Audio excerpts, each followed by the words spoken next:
Uh, Nikon ZR. Nico ZR. Te voy a hacer caso hoy. Me interesa. ¿Me has escuchado? No, no es que me interese, pero me consta que hay gente esperando este vídeo. Entonces, quiero ver lo que tienes que contar de la nueva cámara de cine. ¿Tienes libre hasta las No, 3 o así? no, pero es que ya hiciste un vídeo. O sea, ya hicimos un vídeo en la feria, en EBC, ¿no? Efectivamente, sí. Ya tuvimos. Ahí quedaba todo más o menos. No, porque lo tuvimos unos minutillos en la feria IBC, hicimos un repaso de sus especificaciones. Vale, ahora los he estado probando. Y ahora por fin la hemos podido probar un poquito más a fondo. Hemos podido trabajar un rato con esta. Sí, amarillo. Con esta Nikon ZR, que ya sabéis que es la primera colaboración oficial entre Nikon y Red desde que Nikon adquirió a Red. Y eso ya hace que esta cámara sea un poco histórica, Sí. pero hay una cosa que hace que aún sea más histórica, Iker. Y es que es Que tiene pantalla grande. la primera cámara de Nikon fabricada, diseñada y planteada para grabar vídeo como su primer ¿Cierto? objetivo, digamos, ¿no? Como... No, pues la Nikon Z6. No, No, ya entendéis lo que está diciendo. exactamente. Y eso, la verdad, Solo me meto yo con él, ¿vale? En este vídeo solo me meto yo con él. es flipante porque, joder, 100 años después, ¿no? Pues de repente Nikon Ujú, ha lanzado cierto. una cámara de vídeo y eso ya de por sí es histórico. Ya digo desde ya que a mí es una cámara que me ha generado muchas dudas y muchas incertidumbres, La lata que me ha dado. pero también os digo desde ya que a mí personalmente me ha encantado y me lo he pasado muy bien grabando con esta cámara y en muchísimos aspectos podría ser mi cámara ideal para Fotolari. Lo que pasa que también os digo de la misma manera que es una cámara un pelín desconcertante. ¿Y exigente? No, desconcertante. desconcertante. Y que algunas decisiones que se han tomado son difíciles de explicar. Cuestionables. Y sobre todo es muy, muy, muy complicado entender exactamente a qué público está dirigida, porque ya os digo que es un poco desconcertante. Pero bueno, vamos a ver si nos aclaramos todos juntos en este nuevo vídeo de Videolari, que como siempre ocurre va a ser muy largo, más largo que la despedida de un borracho. Me dijeron eso el otro día y me hizo mucha gracia y lo he metido aquí.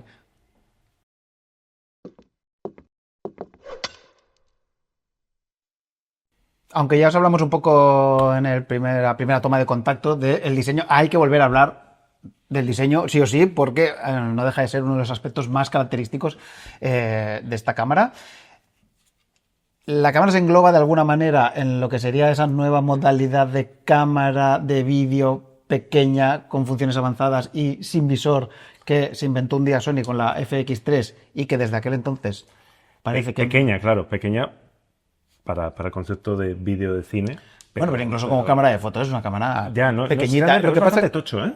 Lo que pasa es que pesa Sí. y la sensación es como que está muy bien construida y esto ya lo comentamos en la toma de contacto, pero bueno, vendría a estar en el mismo segmento catálogo que la FX3 o que la reciente Canon EOS C50. Es decir, son cámaras para filmmakers independientes, creadores de contenido de cierto nivel, pequeñas productoras y están diseñadas pues para usarse así un poco en plan run and gun. ¿Te gusta eso, eh? O sea, para coger y salir a grabar así tal cual, o pues para montarla en un gimbal, o para meterle rigs alrededor y llenarla de accesorios y convertirla en un equipo de grabación pues más completo o más serio. La cámara ya veis que es muy pequeña y como veis no tiene prácticamente empuñadura. No es malo el agarre. Yo la he tenido muy poco tiempo. No es malo el agarre, pero claro, yo entiendo porque en cierto modo está pensado que dices tú para meterle Sí. case, cajas. Me sorprende que no le hayan metido tornillitos. No tiene tornillitos, ¿no? Eso es O una sea, de... Ya sabéis que yo que sé, cámaras como la Sí, de FX3 llevan roscas. roscas, tornillitos, roscas por todos lados para meterle sus cage y demás. Sí, esto ya hay unas cuantas cases de Small Rig diseñadas para la cámara. Yo mis sensaciones de haber estado grabando con ella estos días han sido que a mí me ha parecido muy cómoda de manejar, sobre todo con objetivos más o menos compactos como este 24-70 F4. Pero claro, la cosa ya pues cambia un poco si le metes este 24-70 F4, este 28-175 F4 motorizado, Si vas de filmmaker, vas de filmmaker. que claro, ya la cosa cambia para aguantarla. Ay, que lo lleva arriba. Claro, como los filmmakers. Claro, aquí intentar sujetar Evidentemente acabas sujetando la cámara más por el objetivo que por otra cosa, pero intentar sujetar la cámara, por ejemplo, con una mano para tocar pantalla, ¿sabes? Ya. Mientras, para cambiar algún... Ya. Claro, yo creo que ahí... O sea, yo creo que el que se compre esta cámara le va a acabar comprando una jaula Sí, con sí, algún tipo de empuñadura. Esto no es un review de este objetivo, pero quiero daros unas cuantas pinceladas antes de que se acabe y me olvide. Me ha parecido increíble, este objetivo me ha encantado. Es increíble lo suave que va el zoom motorizado, que puedes hacerlo así. Oh. Sí, tienes también un mando ahí en la derecha y según si lo tiras a más a fondo o lo tiras más despacito, pues lo haces más rápido o más despacio. La distancia de enfoque además es bastante moderada, creo que en el tele son como 34 centímetros, una cosa así, con lo cual casi puedes hacer así ampliaciones y acercamientos bastante chulos. Y tiene un bokeh guapísimo, es parafocal. Es decir, que una vez mantienes el foco en un sitio, te puedes ir para atrás y para adelante y se mantiene el foco en toda la focal. Tiene muy poca respiración, muy guay. Lo único, y la razón por la que no lo he usado mucho, que tiene un diámetro de filtro de 95... Te hace que pesa. No, hay que tener un diámetro de filtro de 95 milímetros, entonces no tenía filtros ND yo para ese tamaño. Mola mucho, ¿eh? El recorrido del zoom motorizado. Qué finura, Dios. Sí. Vale, volviendo al tema del diseño, es evidente que Nikon ha priorizado totalmente tener un tamaño muy compacto por delante de cualquier otra consideración y esto ha provocado que hay algunas decisiones pues cuestionables que ya os comentamos. Por ejemplo, que las ranuras de tarjetas están en el hueco de la batería. Ya, a mí esto me da mucha rabia. Sí. Pero yo creo que entraba. Bueno, claro, igual no, porque lleva CF Express. Lleva, atención, la combinación loquísima. sí, ranura para CF Express y para micro SD. A ver, esto es un poco lo mismo que decir que solo lleva CF Express. Quiero decir, yo creo que la micro SD es como una tarjeta que está ahí de reserva, de apoyo, de lo que sea. Es una decisión rara porque evidentemente hay sitio para una SD. O sea, si tú ves el Sí, hueco aquí, yo creo que evidentemente sí. hay sitio y en el lateral habría sitio para meterle. Igual es un tema de sellado, un tema de construcción, un tema de costes, pero sitio hay. Hemos visto cámaras más pequeñas con dos ranuras Yo pienso SD. que puede ser un tema de calentamiento, de que no quieran que haya dos Vale. tarjetas ahí. De hecho, digo que es como si tuviera solo CF Express porque las opciones de doble tarjeta son súper limitadas. No se puede hacer grabación redundante, no se pueden hacer copias, evidentemente, porque lo que puedes grabar en una CF Express no lo puedes grabar en una micro SD. Otra decisión extraña y muy criticada ha sido que Nikon le ha metido un micro HDMI a su cámara de cine. Es decir, ¿Pero quién usa? HDMI es una cosa del pasado. la Z8 y la Z9 y la Z6 III tienen HDMI grande y la cámara de cine tiene HDMI pequeño. A ver, es Qué raro, ¿no? curioso. También os digo que el HDMI grande tampoco es la panacea como conexión para... Se te está pasando ya a partir de... No, o sea, quiero decir, uses HDMI grande o HDMI pequeño, vas a tener que meterle una cage. O sea, si lo quieres hacer bien, vas a tener que meterle una cage con Seguro, ¿no? un gancho que sujete el HDMI para que no se salga, porque no son conexiones pensadas para eso. Pero es verdad que además el micro HDMI tiene fama de que se estropea, que se rompe con bastante facilidad, que es una conexión delicada. Curiosa decisión, porque insisto, de nuevo había espacio. Yo creo que sí. La cámara es muy parca en botones, como ya podéis ver, solo tiene 2 diales. Que además, para mi gusto, ¿no te parece que les falta como un cierto sobresalir? Ya, sobre todo el de atrás. Sí, bueno, luego hablamos del disparador. Me ha puesto muy nervioso. Luego hablamos de esto. Pero el disparador me ha puesto muy, muy nervioso. Sí, es verdad. Yo, por mi manera de grabar habitual, he echado de menos un tercer dial para manejar el ISO. O sea, obturación, diafragma, ISO. Pero sí que es verdad que en cine lo normal es que el obturador y el ISO no lo tengas que estar tocando todo el rato. Quiero decir, el obturador tiene que estar en 1.50 y el ISO... Pues entonces no critiques, no Sí. critiques lo que no vas a usar. Pero bueno, yo, como que vengo de cámaras híbridas, pues eso lo he echado de menos. Tampoco me ha convencido mucho el joystick, que también me ha parecido que es un pelín pequeño Sí. y no muy preciso. Claro, pero amigo, si quieres un pantallón como este, que supongo que ahora vas a hablar de ello, Sí. no hay espacio para mucho más. Exactamente. Y no me ha convencido mucho tampoco el botón de encendido. Ya. La cámara se enciende a toda leche, eso sí que es verdad, eso ya os lo explicamos en la toma de contacto. O sea, realmente la cámara es rapidísima y súper ágil, pero todo este botón de encendido, yo prefiero un interruptor. Porque esto lo metes en una mochila y le metes peso sí. encima y puedes encender la cámara sin querer, no sé. Tenemos ahí selector de foto y vídeo, porque sí, la cámara también hace fotos, luego Iker os cuenta 4 cosas. 3 botones configurables y uno para la galería y otro para el menú. Que por cierto, Me encanta el botón para la galería, que es como rollo para sí, presumir, ¿no? para presumir. Que por cierto, para entrar al menú, como le tuve que explicar ahí que hace poco, Sí. hay que dar como 2 pasos. Porque hay que entrar en el menú de pantalla y luego en el menú de pantalla hay un icono que es para entrar en el menú de opciones. A ver, son chorraditas, pero bueno, ya que nos ponemos así A ¿en rajar, serio? vamos a rajar bien, ¿no? Sí. Botón rojo y segundo botón en el frontal y este mandito de aquí, Ujú. que te permite mover zooms motorizados, pero ahora no va a pasar eso porque si no estás usando un objetivo Power Zoom, lo puedes configurar para tener ahí el chequeo del enfoque, la ampliación para el enfoque. Tú lo que tienes configurado así. Sí, que me parece súper cómodo. Pero esto es un Power Zoom, o sea, con este podríamos hacer. Con este podríamos mover el Power Zoom de aquí. Pero como ya os dijimos en la toma de contacto, cualquier crítica se disipa. Todas estas objeciones se disipan cuando Si eres miope o Toca hablar- tienes astigmatismo, exactamente del pantallón de 4 pulgadas y 1000 nits de color con gama de colores DCI P3, que ahora que la he podido usar unos cuantos días puedo confirmar que es una auténtica maravilla. Está sacando aquí todo quemado. Y sí, tal. sí, por eso. Pues, Sí, pues no, pues no me gusta. ¿Quieres bonito? No, no está quemado. ¿No? No, está quemado. Ah, no está mal. Eso, una maravilla. Es una maravilla hasta que llega a sus manos cualquier otra cámara y está 5 minutos rajando de, ay, claro, es que comparado con la Nikon ZR, menuda mierda. Sí. Menuda mierda de pantalla tienen todos los demás.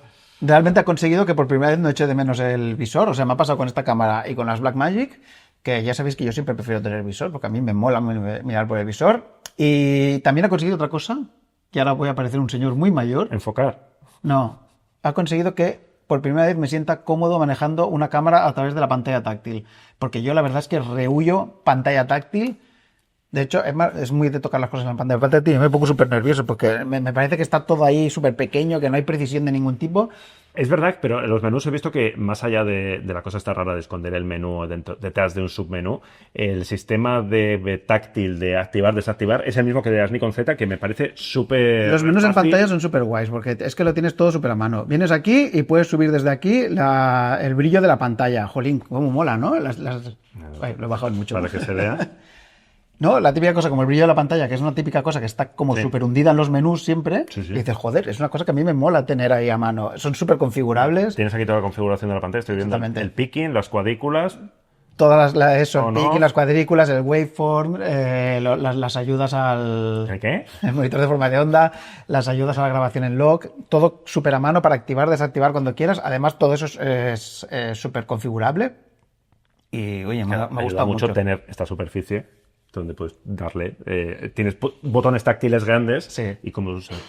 Pero como os decía que es una cámara un poco desconcertante con una dualidad muy peculiar, me sorprendió un día comprobar que cuando pones la pantalla para adelante, Ahora sí que está quemado todo. quita todo lo que hay de los menús y te pone un temporizador, En plan selfie. sí, para que cuando le des tarde 2 segundos en empezar a grabar. Eso al girarte la pantalla para ti, ¿eh? Como si, o sea, Supongo que se puede configurar para poder. seguramente. Y te da acceso, atención, al modo al enfoque de presentación de producto. Bueno, o sea- porque al final es esa cámara que decías tú para filmmakers, youtubers un poco con aspiraciones y demás, no se olvida de todo. Pero claro, a mí eso te lo digo que me parece una cosa curiosísima, porque es una cámara que, por un lado, que ahora entraremos en ese tema, te graba puede grabar 3 formatos de RAW diferentes, y por otro lado, Tiene el modo de presentación de producto. tiene modo presentación de productos, ¿sabes? Me parece peculiar. Y nos vamos ya para adentro y para los numeritos y esas cosas.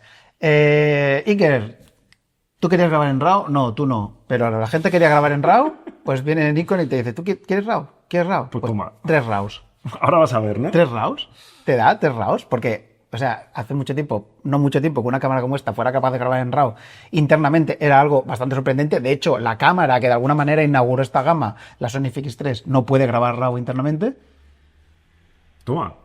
Sí, Solo, sí. o sea, con el caso de Sony, cada vez que sale este dato o algún otro de tipo que no tiene anamórfico, ¿no? Por ejemplo, la Por FX3, ejemplo. es como, ¡hola! Sí, es curioso. Y ahora resulta que tenemos aquí una Nikon ZR que cuesta menos de 2.500 euros, que luego también profundizaremos un poco en el tema del precio, y que es capaz de grabar no en RAW, sino en 3 formatos de RAW distintos en la tarjeta CF Express. Puedes grabar en Red Code RAW, que es el RAW de Red, en N-RAW, que es el RAW de Nikon, Que se parecía un poco al Red de... que se parecía al RAW de Red. totalmente, ahí- que dices, igual, bueno. Y en ProRes RAW HQ, Como el que iPhone. es el ProRes exactamente El ProRes del iPhone. Del iPhone, ni más ni menos. Y además también podemos grabar en ProRes HQ normal, no en RAW, y en el High Efficient Video Codec, en el H265 y en H264. Ya sabéis, y si no lo sabéis os lo recuerdo, que esta ZR lleva el mismo sensor que la Z6 III, un sensor full frame semiapilado de 25 megapíxeles, probablemente es el mismo también que el de la Panasonic S1 II, Ah, ¿cierto? y es un sensor de resolución contenida y con una velocidad de lectura fantástica, por lo que estamos ante una de las cámaras de formato completo que tiene menos efecto rolling shooter del mercado. De hecho, creo que por encima solo está la A7 III, la A7S3 y por milésimas de segundo. 12 megapíxeles, recordar. Exactamente. Ah, sí.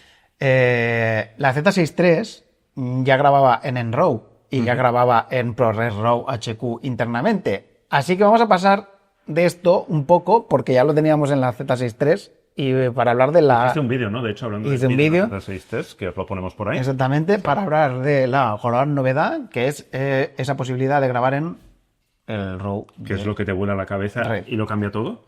La verdad que no me vuela la cabeza, pero... Yo he visto vídeos que le vuela la cabeza y que lo cambia todo. Pero es curioso, es la primera cámara no de red que graba en el formato de red. Claro, no de red, ahora sí que es de red. Bueno, claro. Eso te iba a decir. No de red, pero... Vale, entonces nos deja grabar en el formato RAW de red usando su ciencia de color y su curva logarítmica que se llama log3G10, lo que permite usar el flujo de trabajo de color típico de las cámaras red que se llama IPP2. Concretamente lo que tenemos aquí lo han llamado R3DNE, que el N no sabe muy bien de qué es, pero parece ser que es como un códec especialmente, o sea, es una versión de ese RAW especialmente diseñado para esta cámara, digamos, porque es de 12 bits, cuando las cámaras red normalmente graban a 16 bits, y podemos grabar en 6K hasta 60p, pero solo admite un ratio de compresión, lo cual es una lástima, porque si algo tienen estos RAWs comprimidos es que te permiten elegir el ratio de compresión y jugar un poco con la calidad y el tamaño de archivo. Y aquí no tenemos esto, con lo cual lo que tenemos son unos tamaños de archivos bastante lockers. Concretamente, O sea, comprime poco. solo está en Solo hay una opción, vale. Sí, solo hay una opción. ¿Cuánto ocupa? Y es una opción tocha. En 6K a 50 fotogramas por segundo tenemos un flujo de datos de 3.160 megabits por segundo, lo cual quiere decir que en una tarjeta de 256 gigabytes nos caben unos 11 minutos de vídeo. Guau. Está guapísimo, ¿eh? No puedes grabar a disco duro. No tiene salida para grabación en SSD. Ostras, pues... Una de esas cosas que piensas, joder, Bueno, seguro. José Luis Nikon, que esto Que por fin lo puedes apañar, claro, porque con esos tamaños de archivo... sí, no sé si lo puedes apañar. Eso, si bajamos a 25 fotogramas por segundo en vez de 50, pues tenemos la mitad. O sea, es decir, en vez de 11 minutos nos cabrían 22 En minutos. 6K estamos hablando siempre. En 6K estamos hablando siempre, sí, porque luego ahora comento al final una cosa sobre este tema.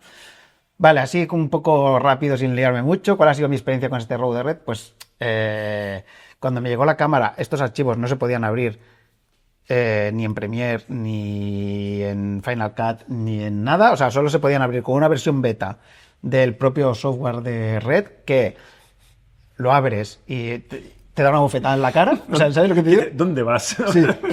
O sea, no es que sea antiusuario. Es que la sensación es como que abres el programa y te escupen la cara, ¿sabes? O sea, en plan...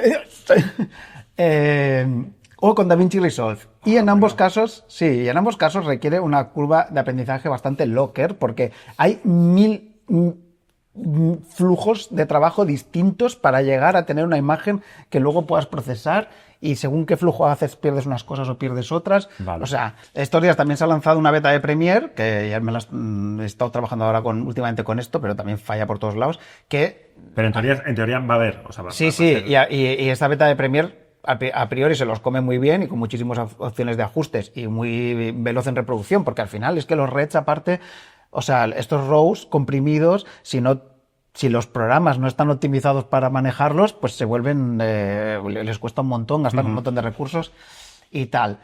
A nivel de, una vez aprendes a procesarlos y a grabar con ellos y a exponer y tal, pues como cualquier RAW, lo que se espera del usuario es que lo procese y pues el Redcode de RAW te deja tocar un montón de ajustes de la imagen.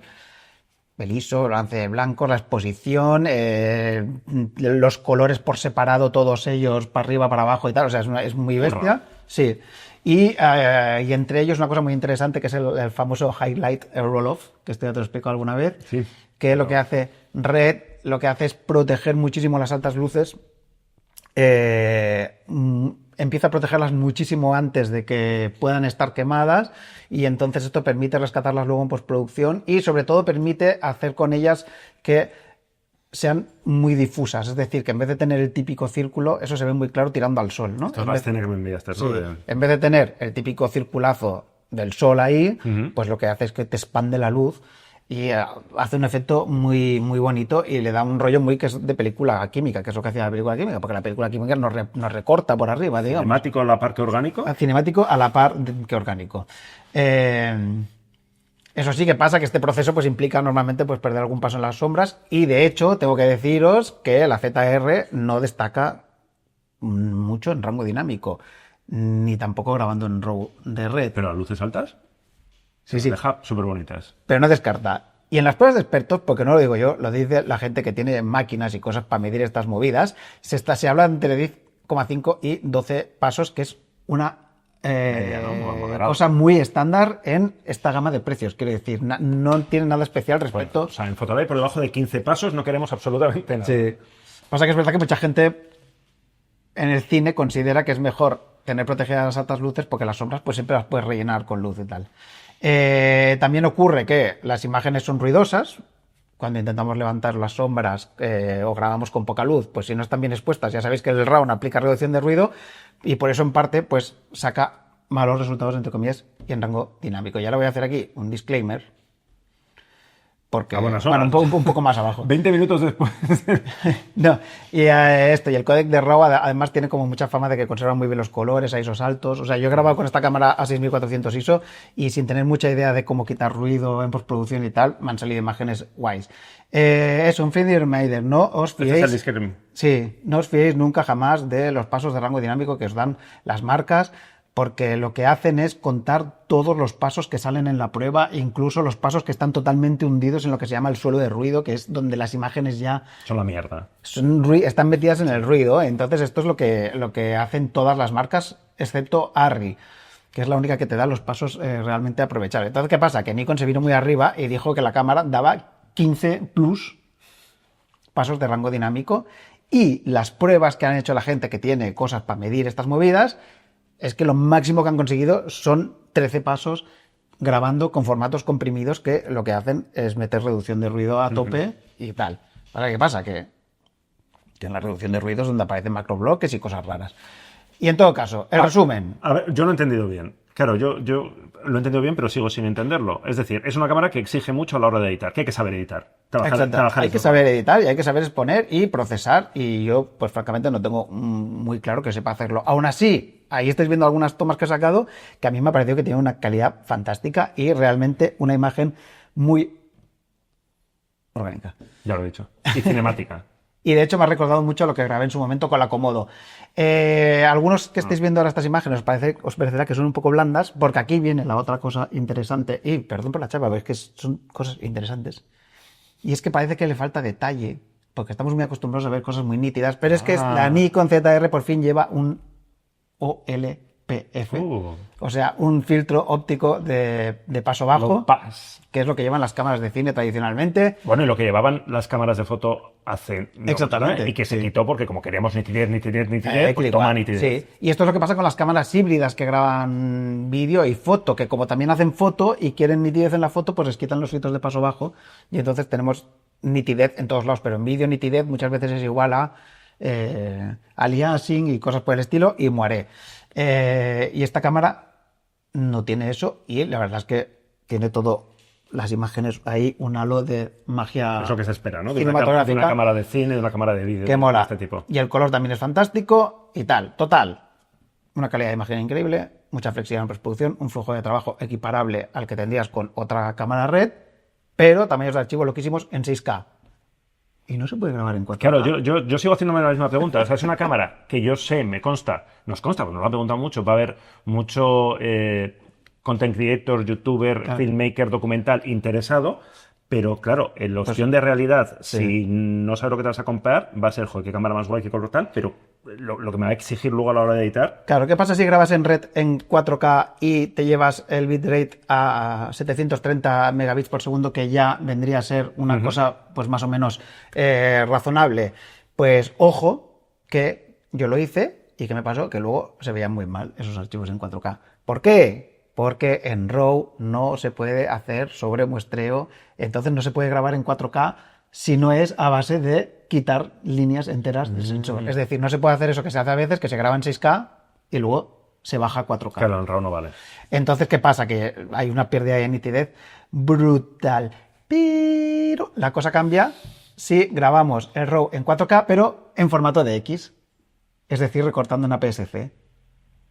Ah, vale, claro. Que entonces tenemos la multiplicación de la focal, pero sí que recuperamos la misma calidad que teníamos con el RAW a 6K, pero bueno, con ese recorte. Estáis tomando notas, ¿no? Pues yo me estoy empezando a perder, claro, porque la pregunta es decir... Espera. Ah, no. Ahora vamos a eso.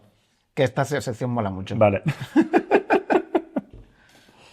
Buah, me está volando la cabeza, pero de dolor, ¿eh? O sea, mi cabeza. A ver si lo he entendido bien. Es una cámara complicada, ¿eh? Es una cámara pensada para trabajar en RAW, pero si trabajo en RAW tengo que hacerlo en 6K o en 4K con recorte APS-C de X en esto de Nikon. Y preparar tarjetas. Y preparar tarjetas, vale. Y si quiero algo más fluido, más rápido, y puedo pasar del RAW, ¿tiene sentido? Pues mira, esto lo tengo todo aquí escrito en esta sección que se llama Si vas de filmmaker, pero en realidad eres youtuber. O sea, rotulemos esto. Si vas de filmmaker, pero en realidad eres youtuber, ¿qué alternativas te da esta cámara? El formato en RAW, el formato de Nikon RAW, lleva exactamente los mismos tamaños de archivo que los RED. Oh, qué casualidad, ¿no? Pero con un flujo de trabajo menos optimizado, menos compatibilidad todavía con los programas de edición y una ciencia de color peor, por lo que he visto por ahí. Yo no lo he probado, pero hay gente que lo ha puesto lado a lado y... O sea, que no tiene sentido. El Nikon de Red tenía una ciencia de color bastante más interesante. El ProRes HQ puedes grabar hasta 5,4K. ProRes RAW HQ puedes grabar hasta 5,4K a 25p con un bitrate de 1600 megabits por segundo. Es decir, aún ocupa más que el Redcode RAW, ¿sabes? Vale. Y solo tiene sentido si vas a trabajar con esta cámara en Final Cut. Vale, o sea, si vas a trabajar en RAW, trabaja en el RAW de Red. Así que si lo que quieres es un formato ligero y fácil de gestionar, la opción que te queda es grabar en H265, que en esta cámara tiene 10 bits de color, pero es con compresión 420. Me suena mal. 422 bien, 420... Suena mal. User. En este formato podemos grabar en 5,4K hasta 60p con flujos de hasta 400 megabits por segundo para abajo, digamos. ¿Y cuál es el problema? Que la calidad de imagen, sobre todo a nivel de detalle, puesta lado a lado con el RAW, es sensiblemente peor. Ahí veis una comparativa donde se ve esto que digo, donde en un lado no es un tema de nitidez, es un tema de detalle real, y en el otro lado se nota que ha habido un procesado. Y bueno, esto se ve claramente metiendo la lupa, evidentemente. El caso es que nuestro youtuber amigo canadiense Gerald Undone, que fue uno de los primeros que probó la cámara, se quejó mucho de esto en su review, haciendo eso, pues muchas comparaciones con charts de resolución de estas, en plan ahí, ¿no? Y dijo que eso, que el H265 en esta cámara era absolutamente inservible y que era una caca, y muchos otros youtubers dijeron, lo que nadie te cuenta de la Nikon ZR, no se puede grabar en H265. A ver, sí, ahí vais a ver unos cuantos vídeos grabados en H265, en log, y también con el perfil flat de Nikon, y a mí me da la sensación, podéis jugar vosotros mismos, pero yo tengo la sensación que más o menos es lo que tendríamos como una Z6 III. O sea, que había youtubers rajando de la cámara que no habían tocado basándose en lo que había dicho Sí, el sí, youtuber sí. canadiense. Yo diría que vamos a conseguir más o menos una calidad parecida. Eso sí, con ese filtro de paso bajo. Pero eso nos gusta. Claro, nos gusta a nosotros, Que sabemos. pero la gente que está acostumbrada a ver lo que saca una Sony FX3, lo que saca una Panasonic, no sé qué, pues puede tener la sensación de que ahí hay falta de nitidez. Yo personalmente creo que se puede grabar en H265 perfectamente. Estás llamando... estás diciendo que Gerald Andón no sabe, no tiene ese... No, sí, o sea, tienes razón. detecta el tono Es peor, cinemático. porque las pruebas sí que es verdad que han visto que es un códec que está muy comprimido. El 420 indica eso, que Faltan dos. Exacto, una parte de color ahí muy importante, que aplica un montón de reducción de ruido, que eso pues no mola mucho, tampoco se puede escoger que aplique más o menos, y la verdad es que es un poco raro que en una cámara como esta la única opción que haya entre grabar en RAW y grabar en comprimido pues sea un H265 super normalito, que ni siquiera es 422, cuando todas las otras cámaras híbridas del mercado tienen un montón de opciones en 422 de diferentes compresiones, de más, de menos, all intra, no all intra. Entiendo que igual es la forma de marcar ellos, decir, no, esto es una red, esto es una cinema cámara. Claro, pero entonces... marcas eso y le pones el modo de presentación de producto. Ya. Claro, que esa es la cuestión. Conclusión de toda esta chapa. Si quieres la mejor calidad, usa el RAW en 6K. Pero puedes también grabar en ProRes HQ o en H265 en 4K y tener una buena calidad de imagen igualmente, al menos para según qué trabajos. Si vas a grabar una peli o una publi, nadie te va a poner pegas en que compres muchas tarjetas CF Express. O sea que yo estoy viendo el titular, esto no es para youtubers, esto es para Exactamente. youtubers. Me gusta ese titular, ¿eh? Bueno, tampoco ¿sabes? Te diría eso. No me fastidies ese titular. Si vas a grabar una publi, el almacenaje no va a ser un problema, se compra tarjetas y ya está. Y si quieres hacer el youtuber, puedes hacerlo con esta cámara. Nikon ZR, no es cámara para youtubers. Lo veo. Y ya un poco para irnos de todo esto. Salgamos aquí, sí. Salgamos de aquí. Calentamiento, porque oye, cámara pequeña que puede grabar en 6K, en formato RAW, hasta 60 fotogramas por segundo. ¿Qué pasa con el calentamiento? Además, a diferencia de otras cámaras, veis que no tiene ningún tipo de rejilla de ventilación. No tiene los típicos agujeritos y tal. Oye, pues no pasa absolutamente nada. ¿No? No, es fascinante. No sé cómo lo han conseguido. ¿Por qué Yo, aprietas tanto las tapas, tío? a mí me da mucha pereza. A mí me da mucha pereza hacer pruebas de calentamiento en general, pero entonces me las he ido a mirar por ahí en otros vídeos de otra gente. Y hay gente que ha sido capaz de grabar en 6K Red RAW a 25p durante 2 horas con 5 minutos sin ningún tipo de aviso de calentamiento en una habitación cerrada. O sea. Y en 4K en H265, la peña han tenido la cámara grabando 5 horas seguidas sin ningún tipo de problema, en 6K, ¿eh? O sea que ningún problema. ¿Cómo cambia con el 2470 F4? Ahora sí que Sí, este objetivo... vamos a hablar de un conjunto bastante compacto. Sí, para mi gusto le va súper bien y en el rollo este que te decía de grabar run and gun, realmente. O sea, pensar que aquí te puedes estar grabando RAW con este conjunto así, sin calentamiento y tal, la verdad es que es la bomba. Vale, voy a hacer un repaso así. ¿Más? ¿Te quedan cosas? Sí, son 4 cosas. No me voy a liar mucho con el tema de especificaciones porque es tontería. Destacar, eso sí, que la cámara puede grabar en 32 bits flotantes internamente en la cámara sin usar accesorios, que me parece un detalle muy chulo de Nikon también. Os tiene que no hace falta recordar que son los 32 bits flotantes. No, ya lo sabes, ¿no? Está claro. Si no, buscarlo por ahí. Y es una cosa que solo ofrece Nikon de manera directamente interna y eso está muy bien. Autoenfoque y estabilizador, mi sensación es que exactamente igual que la Z6 III, o sea, el autoenfoque para mí va perfecto, no tengo ninguna queja. Y la estabilización, pues lo de siempre, un estabilizador muy tipo Sony, o sea, bien para mantener la cámara estática, sin que se noten los temblores y tal, no muy bien para hacer seguimientos y para moverse mucho con él, esto ya lo sabemos, no es ninguna sorpresa. Y batería me ha sorprendido mucho porque muy bien, cerca de 1h30 real de grabación, y si vamos grabando, parando, podemos estar 2 horas con la cámara sin ningún problema, lo cual es sorprendente con la pantalla que lleva. Y luego, cosas que echamos de menos. Muy sorprendentes. Para la primera Nikon Z, Cinema, Red y todo lo que tú quieras. Lo que decíamos, no hay manera de grabar externamente a través de USB en discos duros externos, que yo creo que hubiera estado súper bien y una cosa que ya viene ofreciendo mucha gente. José Luis Nikon, esto que va guay. Activarlo ya. No hay OpenGate. ¿Por qué? Pues no lo sé. Pero es que no solo hay OpenGate, es que no hay OpenGate ni siquiera hay grabación Ni está ni se le espera. en DCI, es decir, en 17 novenos. Es decir, en ese formato que es un poco más panorámico del 17 novenos, que es más el que se usa en televisión y en cine para ficción. No hay ninguna posibilidad, solo se puede grabar en 16 novenos.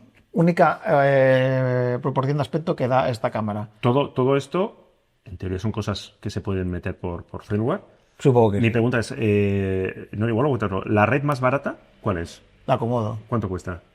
Aprox. 5.000, 6.000 euros de costar. Vale, o sea que estaba pensando, igual Nikon está recortando aquí cosas, es decir, no va a ser que alguien se vaya a comprar la Komodo, vea esto y diga, me ahorro y voy Pero a es que la quitarle estrategia cosas. está de recortar cuando tienes, ¿ves? cuando tienes Panasonic y Fuji Ya. dándote OpenGate en cámaras de 1.500 euros. Pero sabes que las marcas a veces hacen estas cosas. Ya, Sí, no pero es tiene curioso. ningún sentido, pero sobre todo teniendo esta, o sea, no estamos hablando de una diferencia muy considerable. Sí. Y no tiene soporte para anamórfico en la cámara Red Cine. Es decir, y ahora vamos a la conclusión. ¿Para quién es esta cámara? ¿Para quién?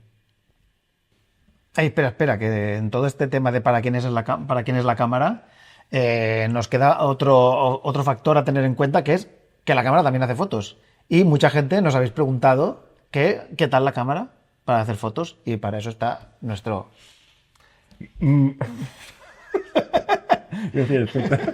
Me alegro que me hagáis esta pregunta. ¿Qué pone aquí? Foto.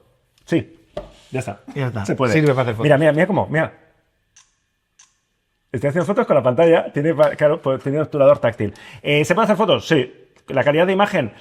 El sensor es el de la Z6-3. Entonces, se puede hacer fotos. ¿Tiene sentido esta cámara pensando en hacer fotos? No. ¿Tiene sentido de estoy en un rodaje, me piden una foto fija de algo en concreto, una escena? Sí, lo voy a poder resolver. Pero no es una cámara pensada para hacer fotos en ninguna, o sea, ni en la colocación de los botones, las ruedas, el agarre. Yo es curioso porque, pese a que tiene esta pantalla que es maravilloso, me he sorprendido por la calle haciendo este gesto. Bueno, porque es que la madre tiene esta forma Ya, como de range finder, que ¿no? luego es dónde vas. O sea, si tienes aquí, o sea, te están metiendo en la nariz un pantallón de 4 pulgadas. La pantalla está muy bien, pero a mí me ha pasado lo que llamo el efecto móvil. Se ven tan bien las fotos en la pantalla que luego al descargarlas al ordenador, amigo. no es que no se vean tan bien, es que en el ordenador, en la pantalla del ordenador, en el monitor, se percibe esa textura más cinematográfica que ultra nitidez de foto. De hecho, estuve haciendo unas fotos, las descargué y mi primer comentario fue, ya está Álvaro, ya me ha metido aquí algún perfil de mierda, plano, no sé qué, no sé igual. No es que las imágenes sean planas, pero no tienen esa fuerza, esa nitidez, ese nivel de detalle que nos vamos a encontrar, por ejemplo, en la Nikon Z6-3. Así que la calidad es la misma, pero no es exactamente la misma. En cualquier caso, pues eso, que sí, puedes sacar fotos, pero pensar en esta cámara no es una cámara híbrida. O sea, no es una cámara que diga 80% de cine vídeo y 20% de foto. No, es una cámara para uso fotográfico muy, muy puntual. ¿Has visto cómo se puede explicar las cosas en 2 minutos? ¿Ya has visto cuántas veces te he interrumpido yo? Ya, es verdad. Ven, haz la conclusión esa que vas a hacer. Vale, conclusión. Antes que nada, vamos con el precio, porque es que es uno de los titulares de esta cámara, porque es que la Nikon ZR cueste 2.400 euros, 2.399, precio oficial, es decir, que tiene margen de ir para abajo, que es un precio muy, pero que muy competitivo para todo lo que ofrece. Pero claro, ¿quién se va a comprar esto? Porque yo creo que el gran valor de esta cámara es poder acceder al flujo de trabajo y la ciencia de color de red en un cuerpo muy pequeño. Porque es que si no vas a grabar en el RAW de red, es que hay opciones, digamos, mucho más equilibradas o mucho más adecuadas para eso que se llama content creator o llámalo... Más sencillas. Lo que quieras. Más Sí. igual polivalentes o más que puedes coger la cámara y ponerte a grabar y tienes un archivo casi listo. Y esto a lo mejor cambia a partir de esta cámara, pero la realidad es que la mayoría de trabajos que hace la gente que compra cámaras de 2.500 euros no son en RAW. O sea, ni falta que hace. No hace falta grabar una boda en el red de RAW. ¿Te imaginas? Sí, ni el vídeo del taller de motos de tu cuñado. ¿Sabes? Que le has hecho un vídeo todo guapo para redes. No hace falta eso, grabarlo en RAW. O si lo vais a cobrar, podéis decir, sí, te lo estoy grabando en RAW. Pero luego no. Pero luego no, ahora porque no lo vas a ver. Y el problema es que si no grabas en RAW, se acabó. O sea, si no grabas en el RAW de red, Se acabó eso de que esto es la primera cámara de Nikon y Red o una cámara Nikon con la tecnología Red, porque no hay... El color, sí. Si lo grabas en RAW, ¿no? Vale. Si lo grabas en el Red de RAW, no. Es decir, o sea, el Red en esta cámara se acaba cuando sales del Red Code RAW. O sea, ese rollo de no, porque esto es una Nikon con tecnología de Red. Sí, con su codec. Bueno, con sí, sus condiciones. De alguna manera. Como segunda cámara para una red en un rodaje, en un estudio. Exactamente. Ahí sí, ¿no? Para en un rodaje donde hay reds, meter esta segunda cámara como cámara de stunt para meterla en un coche, en un sitio pequeño, no sé qué, ponerla como una ventosa en un vehículo, ese tipo de cosas, me parece perfecta. Los resultados, en todo caso, y eso no lo digo yo, lo dice una vez más, la gente que tiene movidas para medir estas cosas son similares a otras cámaras de su precio, es decir, no... Ya. Más allá de ese flujo de trabajo, esa ciencia de color, esas posibilidades del Red RAW, la calidad de imagen es la que podríamos esperar de una cámara de su gama. 500 euros, ¿vale? Y eso sí, pues eso, con esas ventajas de usar el flujo de trabajo en RAW. Para los que no tengan pensado grabar en RAW y están buscando una cámara más versátil para sus contenidos y tal, creemos que realmente hay opciones más potentes en el mercado. Pero también os digo que tampoco es una cámara de cine.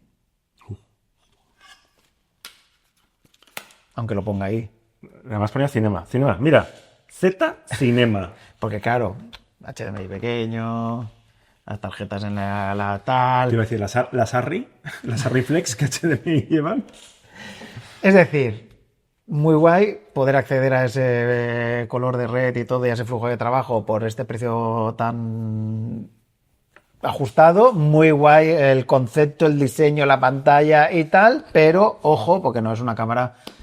para todo el mundo. Así que en este caso, por una vez, sí que valdría ese título de no te compres una Nikon ZR sin ver antes este vídeo y tener muy claro lo que te vas a comprar, porque igual es lo que necesitas o igual has visto por ahí a flipaos que te están diciendo tal y resulta que no es eso. Y yo también quiero dar aquí un margen para la duda de que a lo mejor con el tiempo y con firmwares, porque es verdad que la Z9, por ejemplo, un mogollón de códec los fueron añadiendo a tal, y a lo mejor dentro de un tiempo le meten ahí un nuevo códec en H265, un H264 con 422 comprimido y tal, y entonces de repente esta cámara sí que puede empezar a competir en ese terreno también de los content creators y tal. Pero bueno, hasta ahora es una cámara para grabar en red y a mí la verdad es que me ha gustado.